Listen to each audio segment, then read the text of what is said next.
بالله من الشيطان الرجيم. بسم الله الرحمن الرحيم. الحمد لله رب العالمين، والصلاة والسلام على سيدنا محمد النبي الكريم صادق الوعد الأمين وعلى آله وصحبه أجمعين.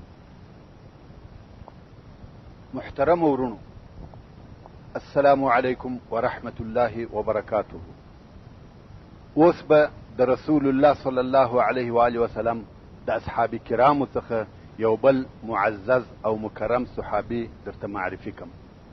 دغه جلیل القدر صحابي د مجد او عظمت، شرف او عزت ټوله انواع او اقسام لاسته راوړي او د هغو خاوند دی.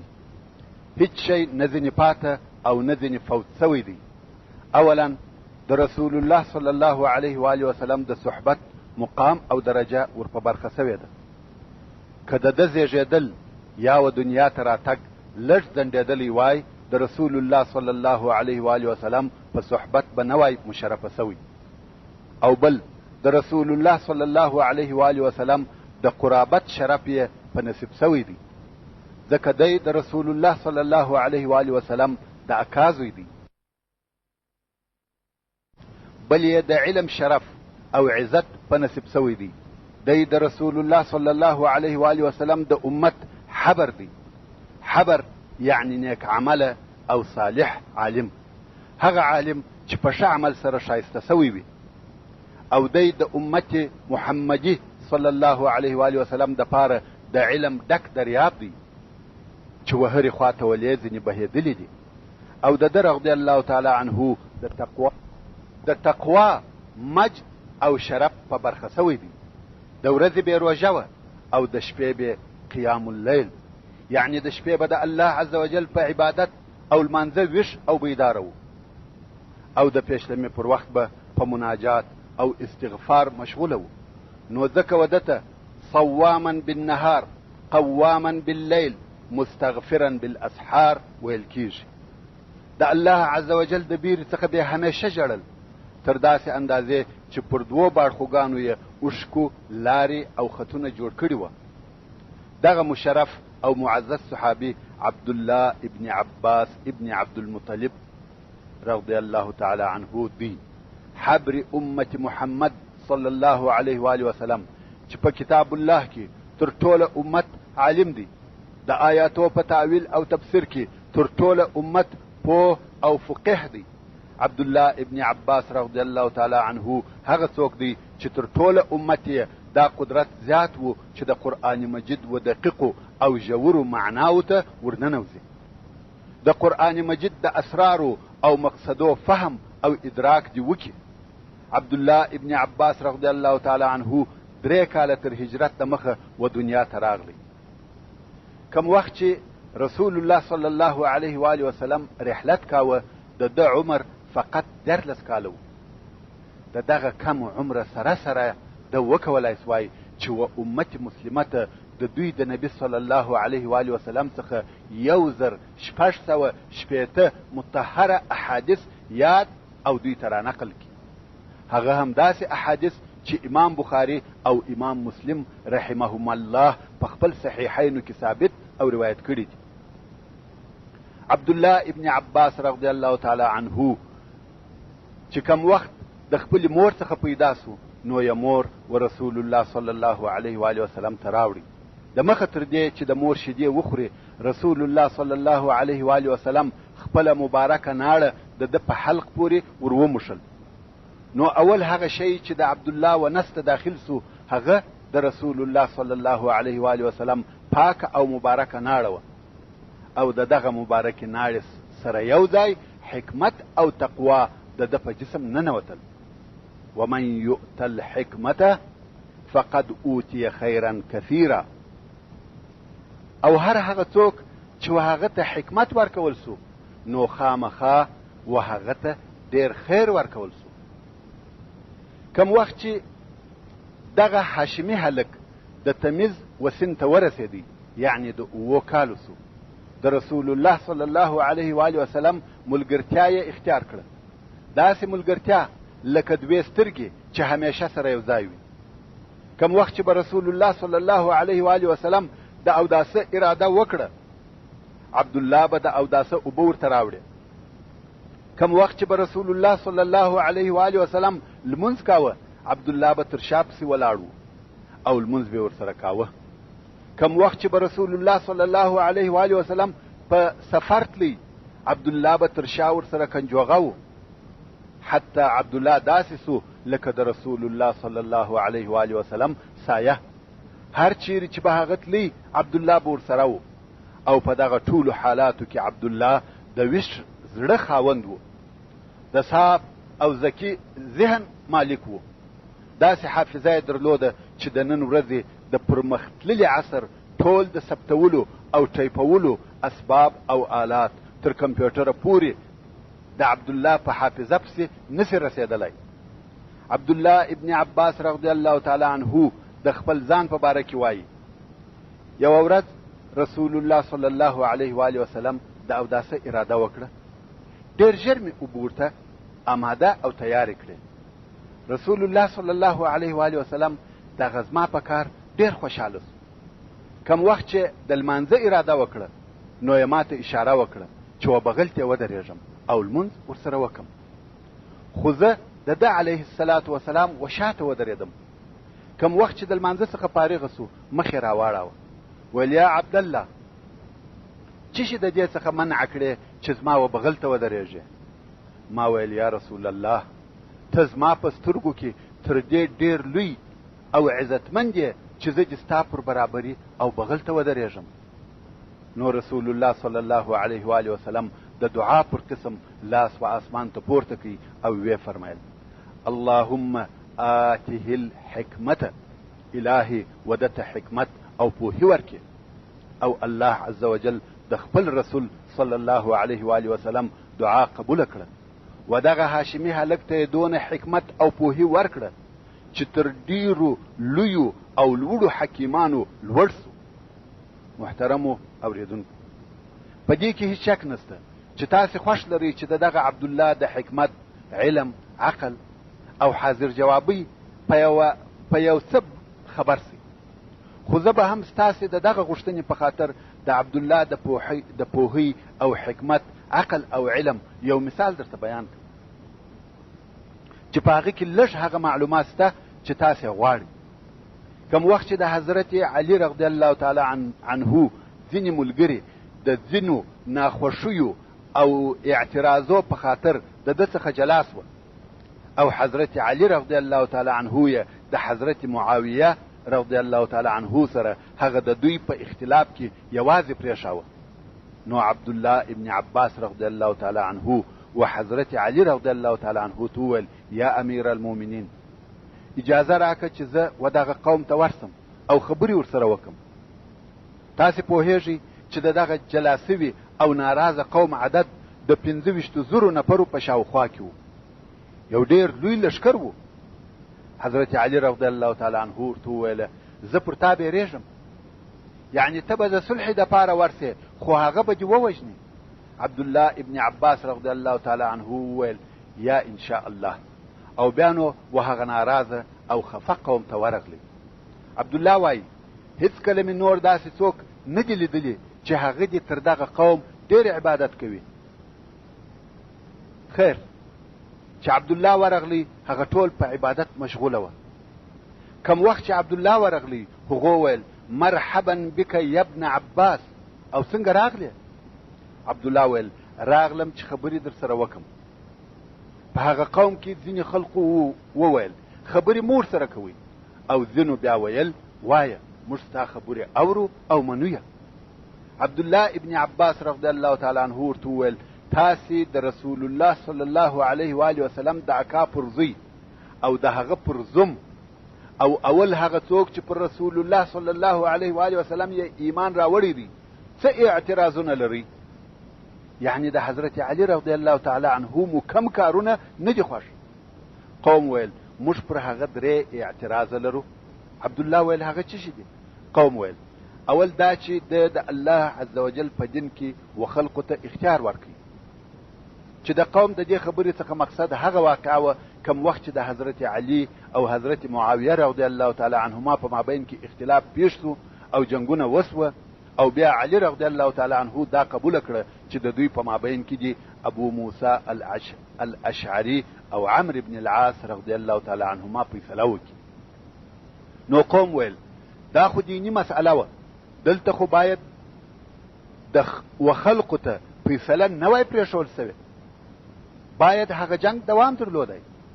دا یو اعتراض سو.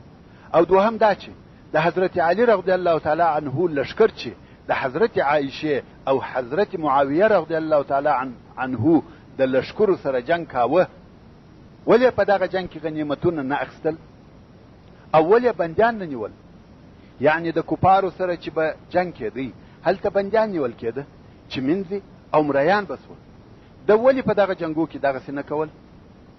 او دریم دا چې حضرت علي رضی الله تعالی عنه ولې د امیر المؤمنین لقب د ځانه څخه ایسته کړي؟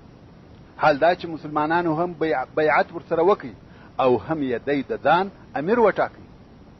حضرت عبدالله ابن عباس رضی الله تعالی عنه ورته وویل ګوري کمې په کتاب الله کې داسې شیان در باندې واورېده او په سنت رسول الله کې مې داسې خبرې درته بیان کړې چې تاسې د هغو څخه انکار نسئ کولی او اعتراض هم نه پر لري، نو د دغه خپل مخالفت څخه راګرځئ او متفق کېږئ.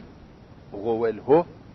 عبدالله ابن عباس رضی الله تعالی عنه ویل ستاسې دغه خبره چې حضرت علي رضی الله تعالی عنه د الله عز وجل په دین کې و خلقو ته فیصله پرېښول، الله عز وجل فرمایي یا ایها الذین آمنوا لا تقتلوا الصید وانتم حرم ومن قتله منکم متعمدا فجزاء مثل ما قتل من النعم يحكم به ذوى عدل منكم. یعنی ای مومنانو موجنی تاسې ښکار په داسې حال کې چې تاسې محرمان یاست، په احرام کې یاست، او هر هغه څوک چې په قصد سره ښکار ووژني نو پر هغه بدل سته په مثل د هغه چې د وژلی د چارپایانو څخه، چې په هغه سره به ستاسې څخه دوه د عدل خاوندان حکم کوي. ورونو دا مسله د حاجي او محرم په باره کې ده. مثلا که چا اوسۍ ښکار کړه په مقابل کې به پسه حلالوي او داسې نور حیوانات چې په بدل کې به بل موافق حیوان حلالیږي، نو د دې دپاره چې یو څوک دغه بدل اختیاروي په خپله دغه سړی یې نسي اختیارولی، ولې شاید دی د خپل ځان په ګټه کار وکړي، د لوی حیوان په مقابل کې کوچنی حیوان حلال کړي. نو الله عز وجل فرمایي چې دغه حکم او فیصله به دوه د عدل خاوندان کوي. عبدالله ابن عباس رضی الله تعالی عنه وویل زه په الله سره قسم در کوم چې آیا د خلقو حکم او فیصله به د دوی د وینو تویولو، د دوی د ارواحو په باره کې او د دوی په مابین کې د صلح د پاره پر ځای وي، او که به د سوی په باره کې هغه چې قیمت یې د یوه درهم څلورمه حصه ده. قوم ویل یا د انسانانو د وینې ساتنې، ښه ژوند او صلح د پاره د عاجلو خلقو فیصله مهمه او پر ځای ده. عبدالله ابن عباس رضی الله تعالی عنه ویل ښه د دغه اول سوال او اعتراض څخه خو فارغ سو. قوم ویل هو والله. عبدالله ویل ستاسې دغه خبره چې علي رضی الله تعالی عنه جنگ وکړي او په جنگ کې ښځې نه بندیانولې، په غنیمت یې نه اخیستلې لکه رسول الله صلی الله علیه و آله وسلم چې بندیانولې. آیا تاسې غواړئ چې ستاسې مور حضرت عایشه رضی الله تعالی عنها بندي ونیسئ او ځان ته یې داسې جایزه وګرځوئ لکه هغه نورې بندیانې چې جایزه ګرځېدلې؟ که مو وویل هو دا کفر دی او تاسې کفر وکړئ، او که مو وویل چې دا زموږ مور نه ده بیا مو هم کفر وکړئ، ځکه الله عز وجل فرمایي النبي أولى بالمؤمنين من أنفسهم وأزواجه أمهاتهم. محمد صلی الله علیه و آله وسلم نبی الله د مؤمنانو سره د دوی تر نفسو ډیر وړ او لائق دی، او د ده علیه الصلاة والسلام ازواج مطهرات د مؤمنانو منجې دي.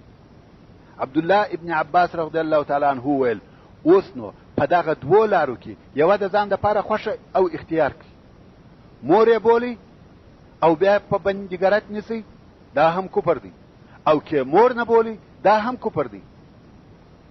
زه قصه کوونکی وایم، معلومه خبره دا ده چې د حضرت علی رضی الله تعالی عنه تصرف او عمل پر ځای او صحیح و. باید د مسلمانانو ښځې بندیانې ونه نیول سي. نو خود عبدالله رضی الله تعالی عنه ورته وویل د دې څخه هم فارغ سو؟ قوم ویل هو والله. عبدالله ویل اما ستاسې دغه خبره چې علي رضی الله تعالی عنه ولې د امیر المؤمنین لقب د ځانه څخه ایسته کوي. حضرت علي رضی الله تعالی عنه دغه لقب د صلح په خاطر د حضرت معاویه رضی الله تعالی عنه په مقابل کې دغه لقب د ځانه څخه ایسته کوي. نو اوس عبدالله ابن عباس رضی الله تعالی عنه ورته وایي اما ستاسې دغه خبره چې علي رضی الله تعالی عنه ولې د امیر المؤمنین لقب د ځانه څخه ایسته کوي. د حدیبیې د صلح په ورځ چې رسول الله صلی الله علیه و آله وسلم د مشرکانو څخه وغوښتل چې په صلحنامه کې نوشته کې دا هغه شی دی چې پر هغه محمد رسول الله صلی الله علیه و آله وسلم اتفاق وکړي. مشرکان وویل که موږ پر دې ایمان درلودای چې ته رسول الله یې موږ به نه ستا سره جنګ کولای او نه به مو د بیت الله څخه منع کولای. موږ دا نه منو. نوشته که محمد ابن عبدالله رسول الله صلی الله علیه و آله وسلم دا د دوی غوښتنه ومنل او ویې فرمایل په والله زه رسول الله یم که څه هم تاسې ما ونه منئ. نو اوس هم علي رضی الله تعالی عنه امیر المؤمنین دی که څه هم څوک یې ونه مني او دا لقب یې د هغو د غوښتنې او صلح په خاطر د ځانه څخه ایسته کوي. بیا نو عبدالله رضی الله تعالی عنه وویل ایا د دې څخه هم فارغه سو؟ قوم ویل هو والله. په دغه ملاقات سوال او جواب کې عبدالله ابن عباس رضی الله تعالی عنه خپل کامل حکمت او قوي حجت ښکاره کوي چې په ثمره او نتیجه کې 100,000 نفره د هغه مخالف قوم څخه د حضرت علي رضی الله تعالی عنه وصف او طرف ته راواوښتل او 4,000 نفره پر هغه خپل خصومت او عداوت پاته سول. دغه ځوان هاشمي هلک د علم د حاصلولو دپاره ټوله لارې او کوڅې وغوښتې او د علم د زده کولو دپاره خپل ټول طاقت وشندی. تر کومه وخته چې رسول الله صلی الله علیه و آله وسلم حیات و او په دې دنیا کې تشریف درلودی، عبدالله د هغه د روانو اوبو څخه څښل کول، د هغه د علم د نور څخه یې زړه روښاناوه. او بیا چې رسول الله صلی الله علیه و آله وسلم د خپل رب و جوار ته ولاړی، عبدالله ابن عباس رضی الله تعالی عنه د صحابه کرامو وفات علماو ته مخ ونیوی، د هغو څخه زده کړه کول او د هغو څخه علم راټولاوه. عبدالله رضی الله تعالی عنه د خپل ځان په باره کې خبرې کوي او وایي کوم وخت چې به خبر سوم چې د رسول الله صلی الله علیه و آله وسلم د اصحابو څخه د فلاني سړي سره یو حدیث ته، نو د غرمې د خوب پر وخت به د هغه د کور و دروازې ته ورغلم او د هغه د کور د چارچوب سره به مې پټو تر بغل لاندې کړي او د هغه سړي د راوتلو په انتظار به کښېنستم. باد به دونه دوړې را باندې پاشلې څونه چې د خوښه وه، یعنی خاورې او دوړې به را باندې اورېدلې، خو زه به د هغه سړي په انتظار ناست وم. هو زه په دې پوهېدم که مې دروازه ورټکولې او د ملاقات اجازه مې غوښتې وای اجازه یې راکول، خو ما دا کار نه کاوه بلکې د هغه د راوتلو په انتظار به ناست وم، دا هم په دې خاطر چې د هغه زړه راضي او خوشحاله وساتم. کم وخت چې به هغه د کوره راووتی او زه به پر دغه حال ولیدم، نو بیا راته وویل ای د رسول الله صلی الله علیه و آله وسلم د اکازو څنګه راغلی یې؟ ولې دې څوک نه رالیږي چې زه درغلی وای؟ ما به ویل یا دا پر ما حق دی چې درته راسم. خلق په علم پسې ځي، علم په خلقو پسې نه ځي. او بیا به مې د هغه حدیث پوښتنه ځینې وکړه. سبحان الله، تاسې دغه اخلاق او دغه حق پیژندنې ته وګورئ او بیا یې د نن ورځې د حالاتو سره مقایسه کړئ.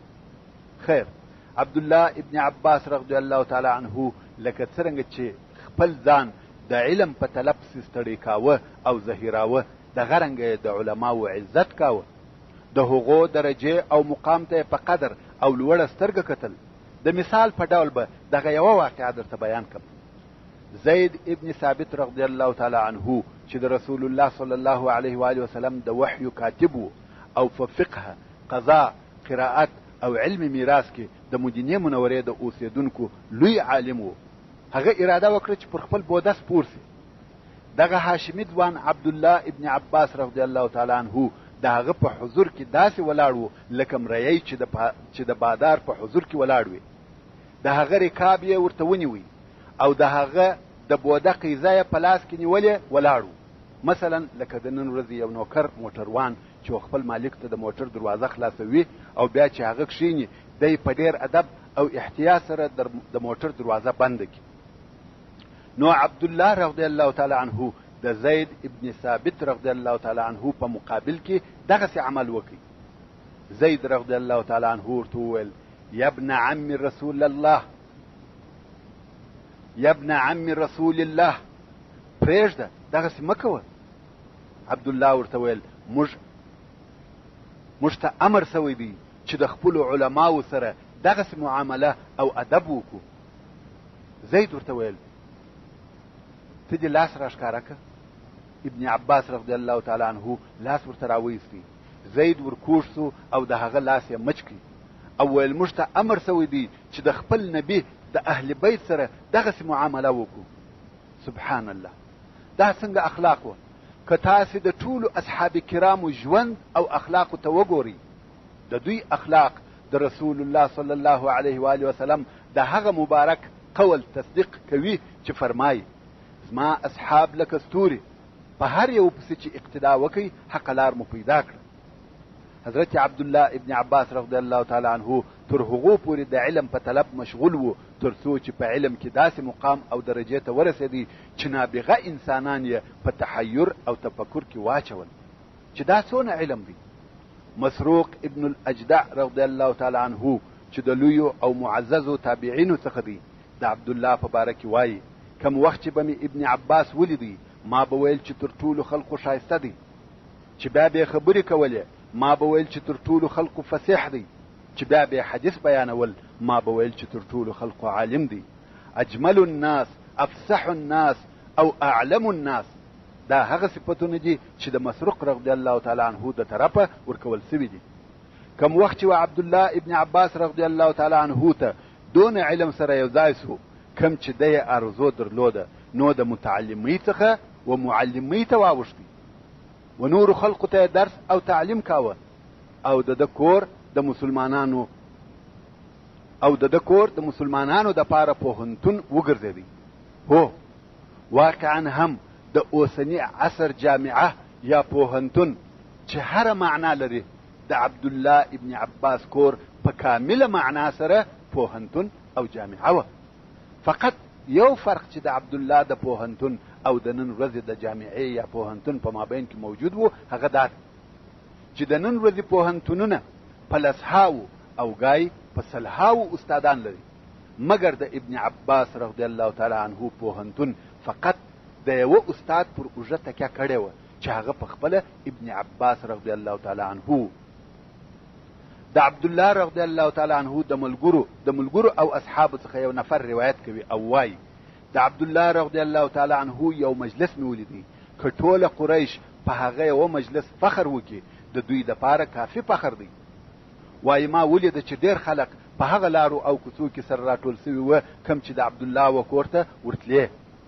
دغه لارې او کوڅې ټوله په خلقو داسې ډکې وې چې د لارې تېرېدونکو دپاره په کلي ډول سره لار بنده وه، څوک نه سوای تېرېدلی. نو وایي زه د عبدالله کور ته وردننوتلم او دی مې خبر کړي چې د کور د مخه دي ډېر زیات خلک ولاړ دي. عبدالله ویل د اوداسه اوبه راته راوړه، اوبه مې ورته راوړې او داسې یې تازه کړي. ویل ورووځه او خلقو ته ووایه کم څوک چې د قرآن مجید او د هغه د حروفو په متعلق د پوښتنو اراده لري هغه دې کور ته دننه راسي. زه ورووتلم او خلقو ته مې وویل دونه خلق کور ته را داخل سوه چې خونه او سرای په ډک سوه. د داسې شي پوښتنه یې نه ده کړې چې عبدالله دې د هغه جواب نه وي ورکړی.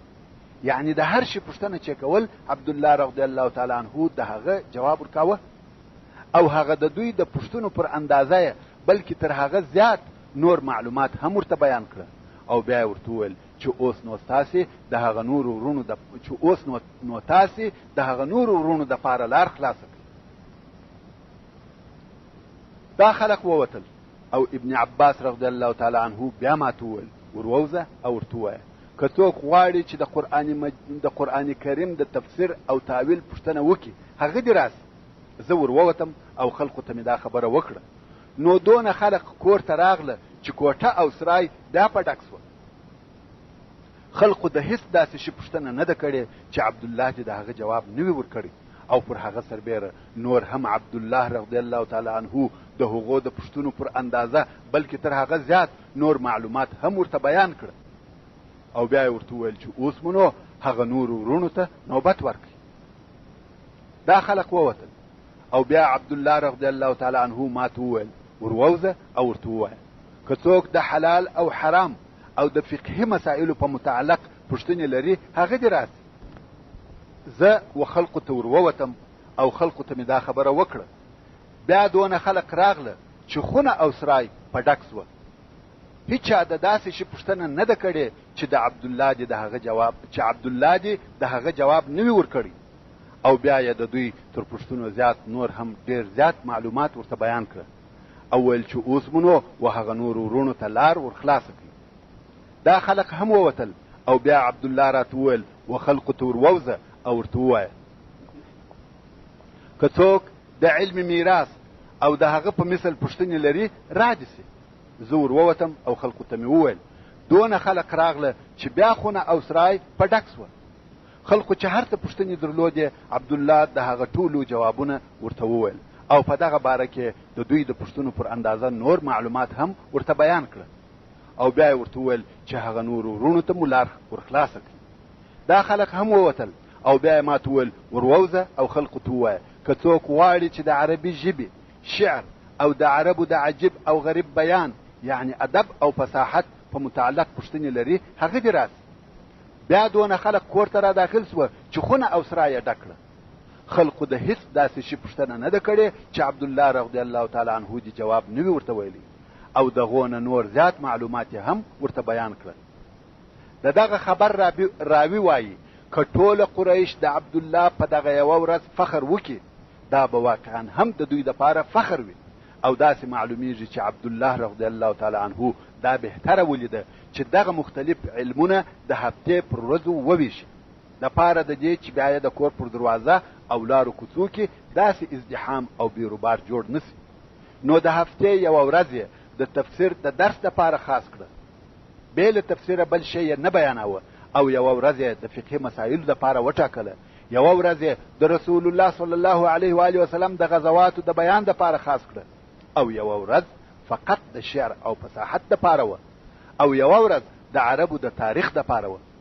هیڅ وخت د عبدالله سره یو عالم نه دی کښېنستلی مګر د عبدالله و علم او پوهۍ ته تسلیم سوی او عاجزه سوی دی او هیڅ وخت یو پوښتنه کوونکي داسې پوښتنه نه ده ځینې کړې چې د عبدالله رضی الله تعالی عنه سره دی د هغه پوښتنې جواب او معلومات نه وي حاصل کړي.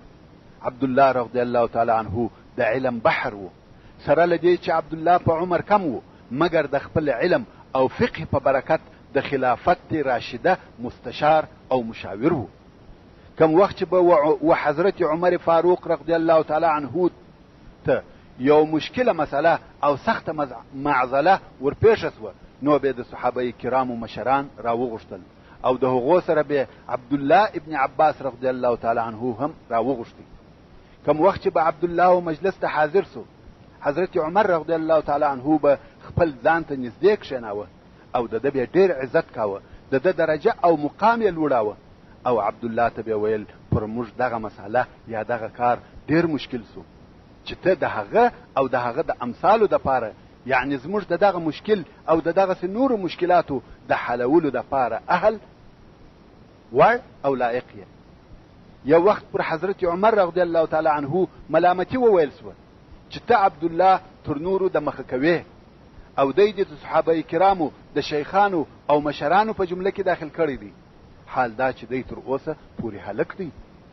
حضرت عمر فاروق رضی الله تعالی عنه ویل انه فتى الكهول له لسان سؤول وقلب عقول یعنی دی د شیخانو ځوان دی شیخ دی خو ځوان دی په شکل ځوان په عقل شیخ، حاجت پوره کوونکی ژبه لري، پوه عاقل او تدبیر کوونکی زړه لري. دا د حضرت عمر رضی الله تعالی عنه مقوله ده د عبد الله ابن عباس رضی الله تعالی عنهما په باره کې. عبد الله ابن عباس رضی الله تعالی عنه که څه هم د خاصو او پوهانو خلقو مرجع او استاد و هغو ته علم او فقه ورښول، مګر د عامو خلقو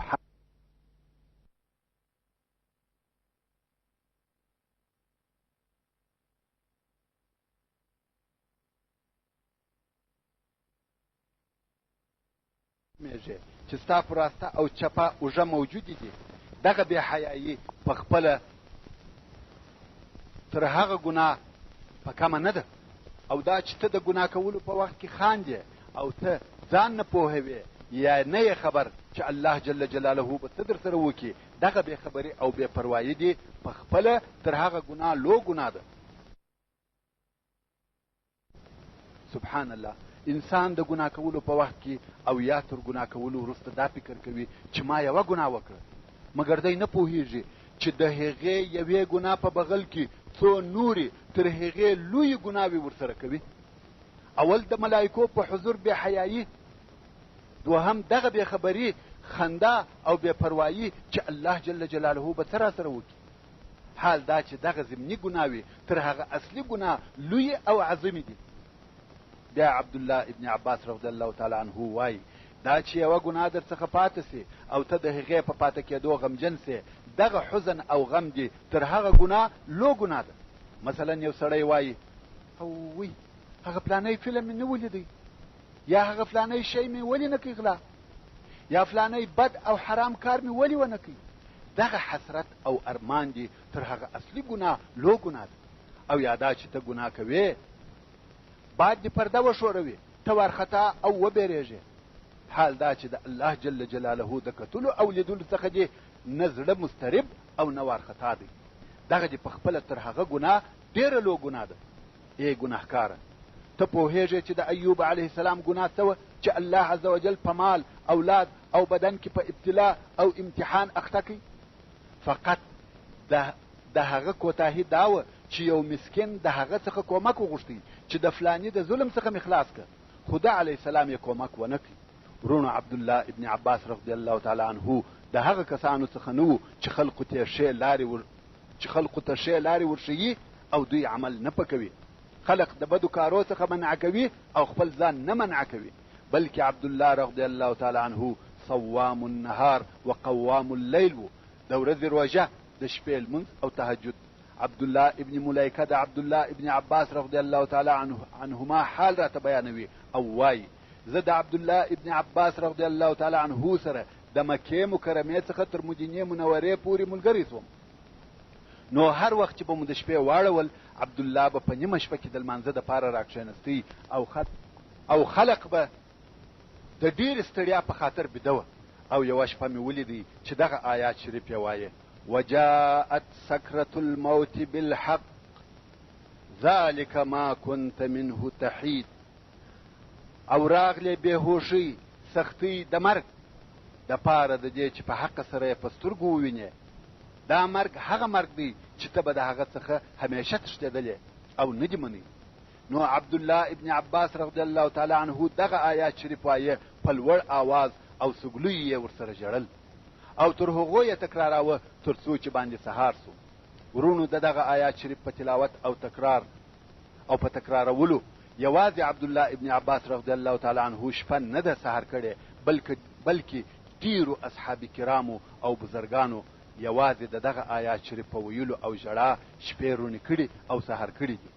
نو زه به هم د دغه آیات شریف ترجمه په یو څه تفصیل سره درته بیان کړم چې موږ یې هم لږ په قدر او اهمیت پوه سو. دا آیات شریف د سورت قاف 19 نمبر آیات دی او هغه حالت بیانوي چې و انسان ته د زکندن په وخت کې پیښیږي. د زکندن په وخت کې د یوه طرفه پر انسان جسمي او بدني دردونه تیریږي. موږ او تاسې اوس د هغو دردو تصور نسو کولای. د انسان هر رګ جلا جلا په درد او تکلیف اخته وي. ټول بدن داسې وي لکه د زوزانو یو لوی شاخ چې پکښې راکشیږي. سا او نفس بند کیږي، لکه د انسان سا چې د ستنې تر سپم وځي. د بله طرفه دفتر او دوسیه ټوله تیار او مکمل سوی وي، د الله عز وجل و حضور ته ورځي. د بله طرفه د مال، اولاد، ښځې، موټر، کوټۍ، باغ او تجارت څخه د ابد دپاره جلا کیږي. په دغه وخت کې جنت او دوزخ ویني. ټوله هغه خبرې چې الله او د هغه رسولانو یې خبر ورکړی وو ورته معلومې او ښکاره سي. هغه پردې چې اوس زموږ پر سترګو پرتې دي هغه ایسته سي او د آخرت ټول کارونه قطعي او یقیني سي، چې دا ټوله د الله عز وجل د دغه قول ترجمه ده: وجاءت سکرة الموت بالحق. او بیا نو منکر انسان ته وویل سي: ذلك ما كنت منه تحید.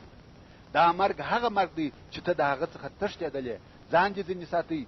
انسان ډېر کوشش کوي چې د مرګ څخه ځان وساتي او د هغه د بد خوند او وحشت څخه خلاص شي. یوې خوا او بلې خوا ته لاس او پښې غورځوي. د دغه ټوله تیښتې سره د مرګ لحظه وروسته کېدونکې نه ده. آخر مرګ راتلونکی دی. هیڅ حیله او تدبیر د مرګ مخ نسي نیولی. او ورته وویل سي: ذلك ما كنت منه تحید. نو عبدالله ابن عباس رضی الله تعالی عنه د دغه یو آیات په تلاوت او ژړا شپه سهار کړه. ورونو، اصحاب کرامو او بزرگانو د قرآن مجید تلاوت موږ پر قسم نه کاوه چې هله ژرسه سوره یا سپاره ختم کړه، بلکې ډېر د اصحاب کرامو د یو آیات په تلاوت شپه سبا کول او تر سهاره به ورسره ژړل. عبدالله ابن عباس رضی الله تعالی عنه د علم و هغه لوړ مقام او درجې ته رسېدلی و چې پاچاهانو یې سیالي نسوای کولی. یو کال معاویه ابن ابي سفیان رضی الله تعالی عنهما د مسلمانانو خلیفه او امیر المؤمنین د حج دپاره مکې مکرمې ته راغلی و. په دغه کال عبدالله ابن عباس رضی الله تعالی عنه هم حج ادا کاوه. د معاویه رضی الله تعالی عنه سره د دولت ډېر خلق ورسره و، وزیران، امیران، عسکر او پیرداران.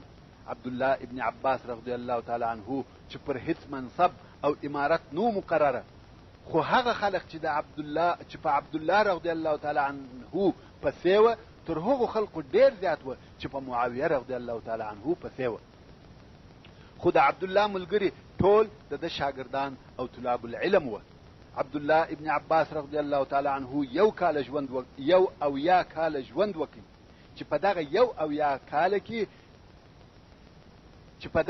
اویا کاله کې دنیا په علم، فهم، حکمت او تقوا ډکه کړه. کم وخت چې عبدالله رضی الله تعالی عنه د خپل رب و ملاقات ته ورغلی او د اجل و بلونکي ته لبیک ووایه، د جنازې لمونځ محمد ابن علي ابن ابي طالب رضی الله تعالی عنهما چې په محمد ابن الحنفیه سره مشهور دی پر ادا کړي. د عبدالله و جنازې ته په هغه وخت کې پاته او موجود اصحاب کرام، معزز او مکرم تابعین رضی الله تعالی عنهم اجمعین حاضر سوي وه. په هغه وخت کې چې پر عبدالله رضی الله تعالی عنه یې خاورې ور اړولې، خلق واورېده چې یوه قاري د سورة الفجر دغه مبارک آیاتونه تلاوتول: یا ایتها النفس المطمئنه ارجعي الى ربك راضيه مرضيه فادخلي في عبادي وادخلي جنتي.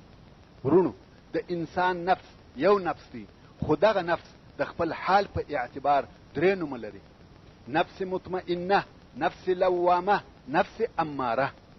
هغه نفس چې د لوړ عالم پر طرف مائل وي او د الله عز وجل په طاعت او عبادت کې خوشحالي ورته حاصلیږي او د شریعت په پیروي کې مطمئن او راضي وي، دې نفس ته نفس مطمئنه وایي.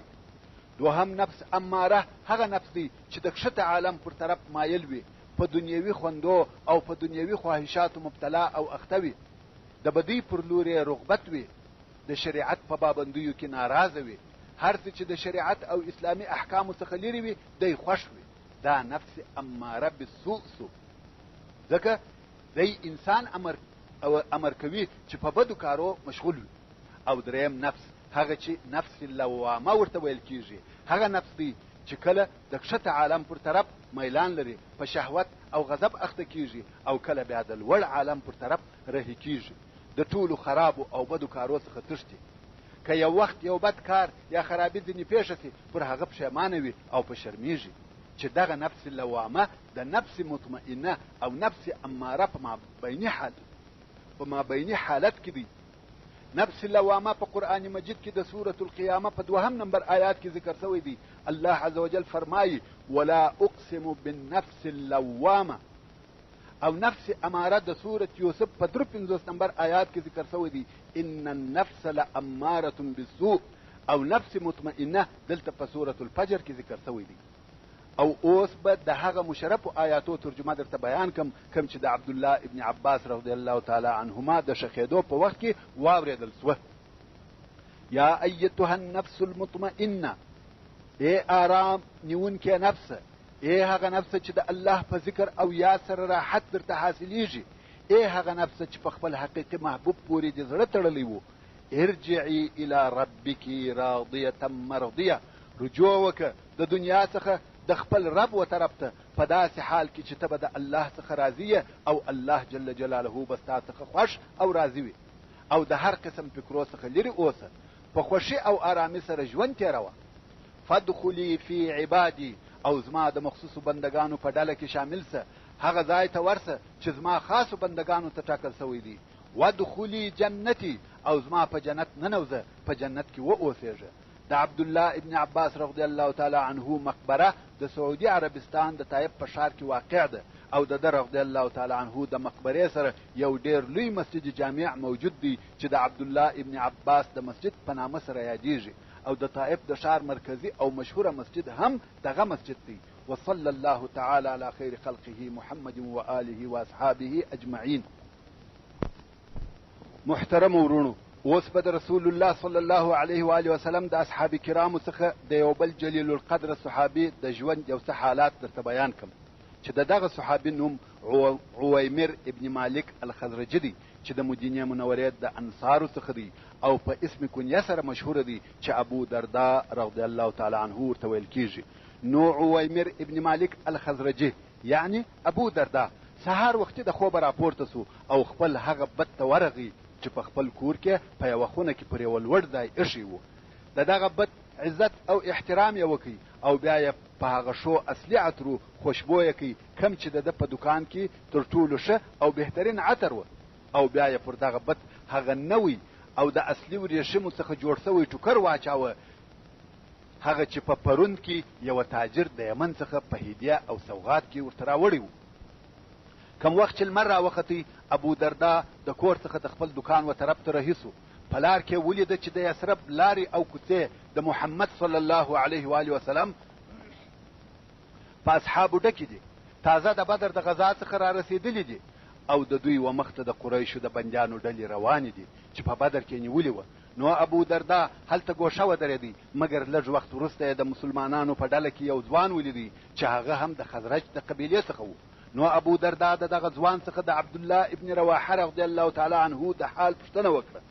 خزرجي ځوان ورته وویل چې هغه په جنگ کې ښه امتحان ورکوي او جوړ روغ د غنیمتو سره سالم غانم بیرته راغی.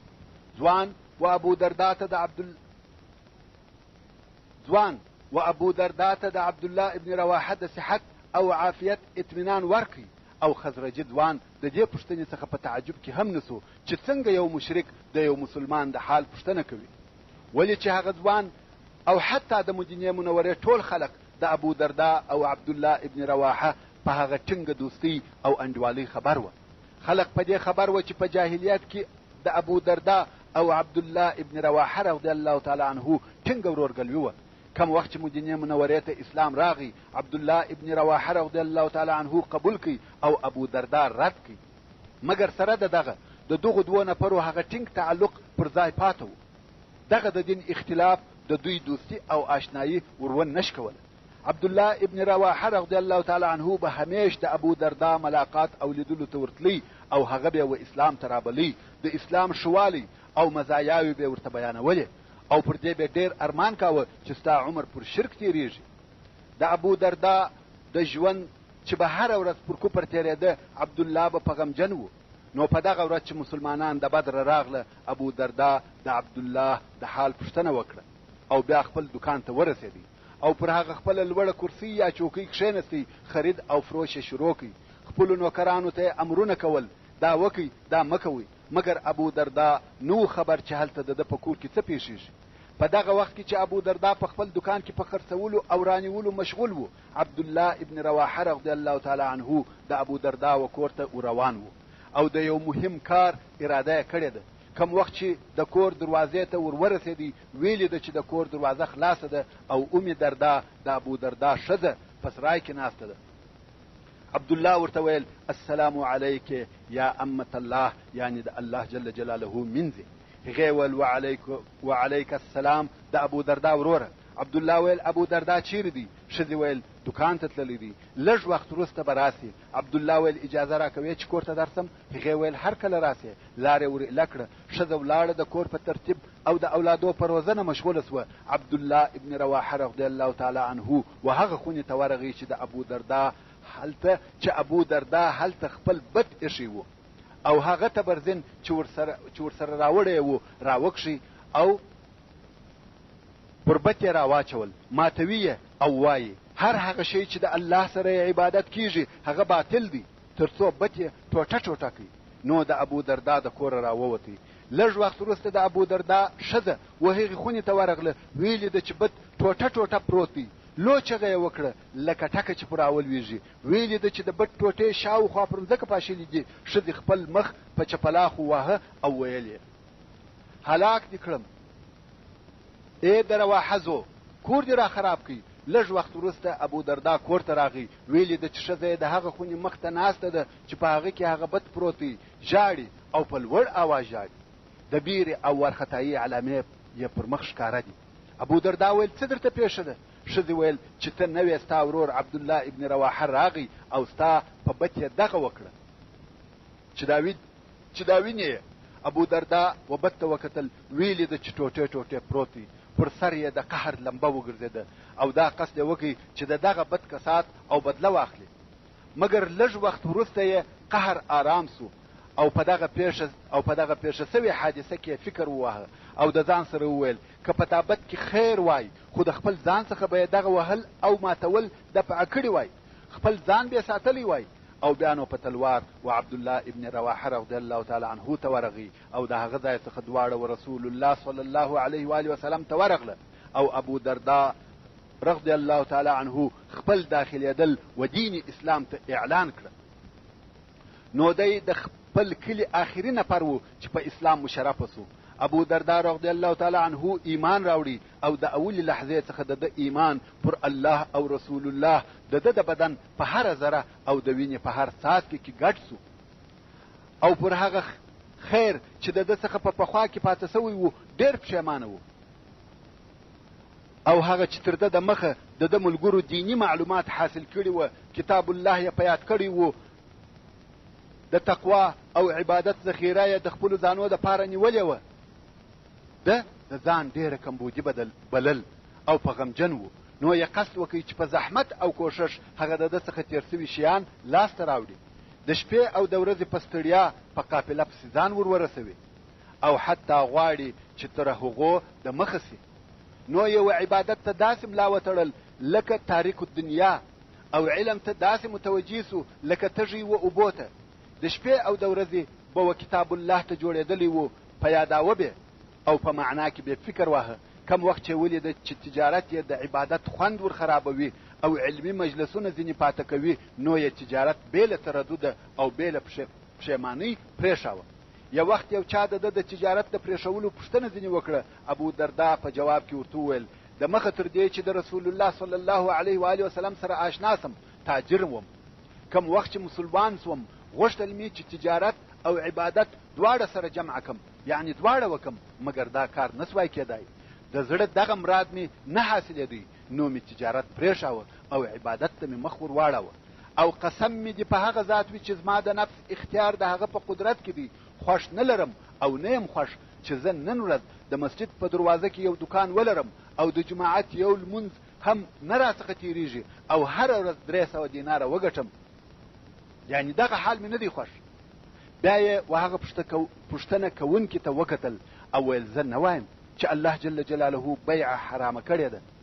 مګر زما دا خوښه ده چې د هغو کسانو څخه سم چې تجارت او خرید او فروش یې د الله جل جلاله د ذکر څخه نه منع کوي، نه راګرځوي. ابو دردا رضی الله تعالی عنه یوازې تجارت نه پرېښاوه بلکې دنیا یې پرېښول. د دنیا د شایست او فیشن څخه مخ وګرځاوه. د دنیا د ټولو نعمتو څخه فقط په یوه وچه ګوله ډوډۍ او په یوه زږه ټوکر چې بدن یې ورپټاوه راضي سو. د شدید یخ په شپه څو نفره میلمانه ورته راغله، خواړه خو یې ښه تاوده ورته راوړه، مګر تلتکان او د بېدېدو دپاره یې بستر نه ورته راوړي. اوس چې میلمنو د خوب اراده وکړه نو ویل تلتکان نسته، څنګه به کوو؟ د میلمنو څخه یو نفر وویل زه و ابو دردا ته ورځم او ورته وایم چې تلتکان کومه دي. هغه بل ورته ویل پرېږده، خو هغه اول نفر ټینګ و، ویل یا خامخا ورځم. څو ورغلی او د خونې په دروازه کې ورته ودرېدی. ویلې ده چې ابو دردا څنګ اچولی دی او ښځه یې نږدې ورته ناسته ده. دوی دواړه داسې کالي نه لري چې څوک دې د یخه وساتي. نو سړی و ابو دردا ته وویل وینم دې چې ته هم داسې شپه تېروې لکه موږ چې تېروو، کالي یا تلتکان مو چیرې دي؟ ابو دردا ویل موږ هلته یو بل کور لرو چې مقصد یې قبر او آخرت و. هر شی چې پیدا کو هلته یې لیږو. که مو اوس په دې کور کې شی پرې ایښی وای یا مو درلودای تاسې ته به مې دروړی وای. او بیا هغه لار چې زموږ کور ته ورغلې ده ډېره سخته لوړه ده، نو پر هغه لار تر درانه سړي سپک سړی ښتلای سي. نو موږ دا قصد کړی دی چې خپل درانه بارونه لږ کړو. بیا یې نو هغه سړي ته وویل ایا زما په خبره پوه سوې؟ هغه ویل هو پوه سوم او الله دې د خیر جزا درکړي. او د عمر فاروق رضی الله تعالی عنه په خلافت کې عمر رضی الله تعالی عنه د ابو دردا څخه وغوښتل چې په شام کې یو وظیفه او حکومتي کار پر غاړه واخلي، خو ابو دردا رضی الله تعالی عنه دا نه کړه قبوله. عمر رضی الله تعالی عنه ورته ټینګ سو. نو ابو دردا رضی الله تعالی عنه ویل که دې خوښه وي فقط دونه کولی سم چې هلته ولاړ سم او د هغه ځای خلقو ته کتاب الله او سنت رسول الله صلی الله علیه و آله وسلم ور وښیم او لمنځونه ورکم. عمر رضی الله تعالی عنه هم په دغه راضي سو او ابو دردا دمشق ته ولاړی.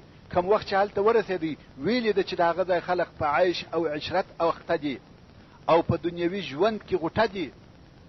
دا حال یې نسو خوښ.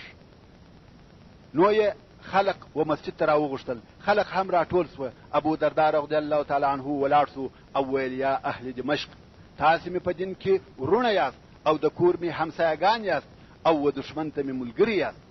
یا اهل دمشق چه شي مو زما د دوستۍ څخه منع کوي او چه شي مو زما د نصیحت د قبلولو څخه منع کوي؟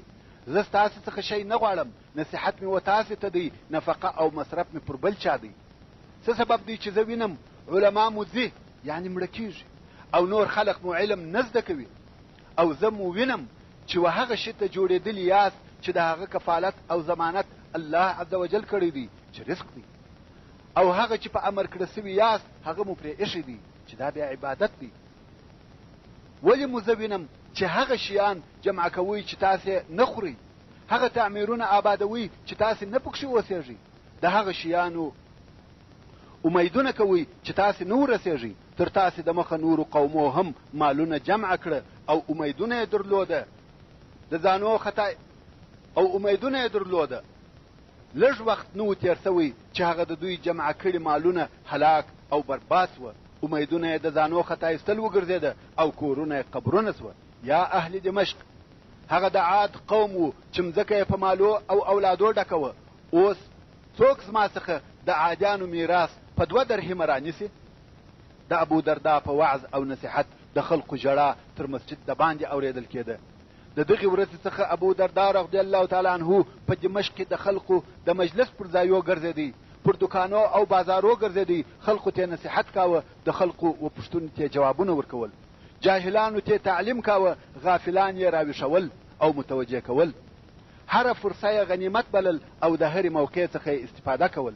یوه ورځ پر یوه ډله راغلی چې خلق پر یوه سړي راټول سوي دي وهي او شکنځل ورته کوي. ابو دردا رضی الله تعالی عنه ورته ودرېدی، ویل څه خبره ده؟ خلقو ورته ویل یوه سړي ډېره لو ګناه کړې ده. ابو دردا رضی الله تعالی عنه ویل که دا سړی په څا کې لوېدلی وای نه مو رایستی؟ خلقو ویل هو رایستی مو. نو ویل اوس هم مې وهئ، مه شکنځل ورته کوئ بلکې نصیحت ورته وکئ او پوه یې کئ. او د هغه الله حمد ادا کوي چې تاسې د دغې ګناه څخه خلاص کړي یاست.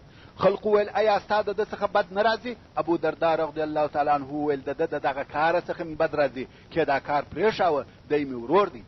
هغه سړی هم پر خپل کار پښیمانه سو او خپله توبه یې اعلانول. یو ځوان و ابو درداء رضی الله تعالی عنه ته راغی، ویل یا صاحب الرسول الله صلی الله علیه و آله وسلم وصیت او نصیحت راته وکړه. ابو درداء رضی الله تعالی عنه ویل ای زویه، الله عز وجل په راحت او غنا کې یادوه چې په تکلیف او مشقت کې دې یاد کړي. ای زویه، یا عالم یا متعلم یا د دوی هم نشینه اوسه، مګر څلرم مه کېږه چې هلاکېږې. د څلرم څخه مقصد جاهل دی. ای زویه، ستا کور باید مسجد وي، یعنی ډېر وخت باید په مسجد کې تیر کړې. ما د رسول الله صلی الله علیه و آله وسلم څخه واورېدل چې ویې فرمایل مسجد د هر پرهیزګاره کور دی. حدیث: د هر هغه چا د پاره چې مسجد یې کور وي، الله عز وجل د راحت او پراخي، د رحمت او پر پل صراط د تېرېدو ضمانت کړی دی. یو وخت د ځوانانو یوه ډله په یوه لار کې ناست وه، مجلس یې کاوه او تېرېدونکو ته یې کتل. ابو درداء رضی الله تعالی عنه پر دوی راغلی او ورته ویل یې ای زامنو، د مسلمان د پاره خپل کور عبادت خانه ده، ځان او سترګې د ګناهو څخه منع کېږي، ځانونه د بازارو او کوڅو د ناستو څخه وساتئ، ځکه دغه ناسته لهوه او د عبادتو رژېدل دي. کم وخت چې ابو درداء په دمشق کې اوسېدی، معاویه ابن ابي سفیان رضی الله تعالی عنهما چې د شام امیر و، د خپل زوی یزید دپاره د ابو درداء رضی الله تعالی عنه ولور ته مرکه وکړه. ابو درداء رضی الله تعالی عنه د دغه دوستۍ ممانعت وکړي او خپله لور یې چې دردا نومېده د عامو مسلمانانو و داسې چاته ورکړه چې د هغه د دین او اخلاقو څخه راضي و. دا خبره په خلقو کې نشر سوه او ویل یې چې یزید ابن معاویه د ابو درداء لور ته مرکه وکړه، ده ته یې نه کړه ور او د عامو مسلمانانو څخه یې یوه نفر ته ورکړه. نو یوه سړي د دغه د سبب پوښتنه ځینې وکړه چې ولې دې داسې وکړه؟ ابو درداء ویل په دغه کار کې چې ما وکړي د دردا خیر مې وسنجاوه. هغه سړي ویل څنګه؟ ابو درداء رضی الله تعالی عنه ویل څه فکر کوې؟ کچیري د دردا په حضور کې مریان ولاړ وي او خدمت یې کوي او دا خپل ځان په داسې قصر کې وویني چې پر نقشو او دیوالو یې سترګې برېښي، په دغه وخت کې به نو د دې دین چیرې وي؟ په دغه وختو کې چې ابو درداء په شام کې اوسېدی، امیر المؤمنین عمر ابن الخطاب رضی الله تعالی عنه شام ته ولاړی چې د خلقو د حال پوښتنه وکړي. نو یوه شپه د ابو درداء د لیدلو دپاره د هغه کور ته ورغلی. دروازه چې ورپورې وهل هغه خلاصه وه، نو د هغه د تاریک کور ته وردننوتی چې څراغ او روښنایي نه وه پکښې. ابو درداء چې د عمر فاروق رضی الله تعالی عنه کړپی واورېدی، ویې پېژندی، ورته راولاړ سو، ښه راغلی یې ورته ووایه او سره کښېنستل. بیا نو دغه دوه نفرو په خبرو کولو شروع وکړه او تاریکۍ دواړه پټ کړي وه. یوه هغه بل نه لیدی. عمر رضی الله تعالی عنه کرار اخته دی، د ابو درداء بالښت ګوري، څو پوسو چې دا د یوه بودت ځل یا کته ده. او بیا یې کتل چې د ابو درداء بستر یا نالیچه به څه شوي، خو هغه ریګ وه، لاس یې ټپراوه چې د ابو درداء تلتک به څه شوي، خو پوسو چې هغه یو نازک ټوکر و چې د دمشق یخ هیڅ نه په ګرځېدی. نو عمر رضی الله تعالی عنه ورته وویل الله دې در باندې ورحمېږي، یو شی نه درته راولېږم؟ پراخي نه کوم در باندې جوړه؟ ابو درداء رضی الله تعالی عنه وویل یا عمر، آیا ستا د رسول الله صلی الله علیه و آله وسلم هغه قول په یاد دی چې موږ ته ویل؟ حضرت عمر رضی الله تعالی عنه وویل هغه کم قول؟ ابو درداء رضی الله تعالی عنه وویل ایا رسول الله صلی الله علیه و آله وسلم نه فرمایل چې ستاسې د دنیا مال او اسباب دي دونه وي لکه د یو مسافر سامان؟ عمر رضی الله تعالی عنه وویل هو په یاد مې دي. ابو درداء ویل یا عمر، موږ تر ده وروسته څه وکړه؟ نو عمر رضی الله تعالی عنه وژړل او ابو درداء هم ژړل، تر هغو دواړو سره ژړل څو سهار سو. ابو درداء رضی الله تعالی عنه نور هم په دمشق کې اوسېدی و اهل دمشق ته وعظ او نصیحت کاوه، قرآن کریم او احادیث یې ورښول تر څو د وفات ورځ یې راتله. کم وخت چې ابو درداء رضی الله تعالی عنه په هغه آخري مریض سو، ملګري ورته راغله، ویل څه تکلیف او شکایت لرې؟ ویل د خپلو ګناهو. بیا هغو ویل چې شي ته دې اشتها کېږي؟ ویل زما د رب وعفې ته. او بیا یو ناستو خلقو ته وویل کلمه د لا اله الا الله محمد رسول الله راته وایاست، او ده هم تر هغو ویل څو د ژوند څخه جلا سو. کم وخت چې ابو درداء د خپل رب و جوار ته ولاړی عوف ابن مالک الاشجعي رضی الله تعالی عنه جلیل القدر صحابي خوب لیدی چې یو ډیر لوی پراخ زرغون چمن دی، شاوخوا درختي او سایې دي، په مابین کې یو ډیر لو د چرم خیمه ولاړه ده. د خیمې پر شاوخوا ډیر چاغ چاغ ښایسته پسونه وه، په سترګو چې سترګو یې مثل نه دی لیدلی. نو عوف ابن مالک رضی الله تعالی عنه پوښتنه وکړه دا د چا دي؟ ورته وویل سوه چې دا د عبدالرحمن ابن عوف دی. په دغه وخت کې عبدالرحمن ابن عوف رضی الله تعالی عنه د خیمې څخه راووتی او عوف ابن مالک ته ویل یا ابن مالک دا هغه نعمت دی چې الله عز وجل د قرآن کریم په واسطه موږ ته راکړی دی، او که ته پر دغه لار نور هم پسې ورتېر سې داسې شیان به ووینې چې ستا سترګو نه دي لیدلي، داسې شیان به واورې چې ستا غوږو نه دي اورېدلي، او داسې شیان موجود دي چې ستا په زړه کې نه دي درګرځېدلي. ابن مالک رضی الله تعالی عنه ورته ویل دا ټول شیان د چا دي یا ابا محمد؟ عبدالرحمن ابن عوف ویل الله عز وجل دا ټول د ابو دردا رضی الله تعالی عنه د پاره آماده کړي دي، ځکه د خپل ځان څخه دنیا پورې وهل. محترم ورونو، دا د صحابه کرامو د دوو اصحاب کرامو د ژوند